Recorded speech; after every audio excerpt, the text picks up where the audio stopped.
Hello, everybody. My name's Marcus, and even though I was thrown out when I was a baby, eventually I became a millionaire.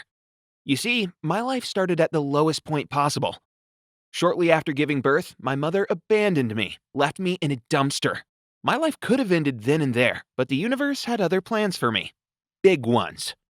I was crying there, all alone in the cold, when good people found me. After only 2 days, I was adopted. I always remember this story, as I feel like I got a second chance in life. From a young age, I was interested in inventing all these different things. I remember when I was 9, my father brought home this old computer. I'd never seen anything like it. It wasn't working, and it looked enormous, but I made it my goal to fix it. I sat in my room for hours, trying different things that I've read in books, and I finally did it. It was up and running. Soon after, all my neighborhood knew that I had a talent for technology, so they kept calling me whenever they had a problem. My amazing and encouraging dad even printed an ad in the local newspaper.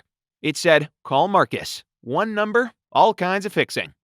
It had my picture with a tiny suit on, and it was cringy as hell, but I still felt like a proper businessman. It was the start of my career. But after only a month, my family started tearing apart. My father started acting strange. It was the little things at first. He'd doze off in the middle of the conversation like he had something else on his mind. But it started getting worse. He started disappearing in the middle of the day, leaving his phone at home. He'd come back in the middle of the night and wouldn't be able to explain himself. I couldn't believe that this amazing, caring man that took care of me could be so secretive. What could he be hiding? My mom was getting crazy. I heard her even shouting that she will divorce him if he won't tell her the truth. I was getting worried. So one time, after school, I decided to follow him and see where he's going. He took a bag and told me that he's going to the supermarket, and I left a minute after. He seemed to be going there, but then he met an old colleague at a bus stop. They talked for a couple minutes and then he just jumped on the bus. I ran towards it and jumped in at the last minute. He was standing alone. I was trying to hide in the back of the bus. After like half an hour, the bus reached the final destination and stopped. The driver asked for all the passengers to leave. It was in the middle of nowhere. There was a forest nearby and a couple of houses, but that's it. He sat down on the bench, clenched the shopping bag in his hands, and started crying. I kept thinking, what's happening? Why is he here? I couldn't wait any longer. I walked up to him, sat down, and he raised his eyes to me. They looked lost. "Why are you here, Dad?" I asked. He looked ashamed. What could be so horrible that he wouldn't want to tell me?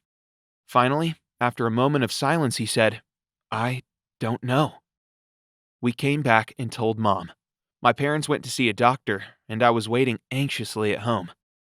They came back with a very scary diagnosis. He has Alzheimer's. His memory began to fail, and it worsened day by day. It was crushing to see him struggle with the most simple tasks. He'd forget to put on some pants and would walk around the yard in only his underwear. He'd keep disappearing. I hated feeling helpless, so I decided that I'll do something about it.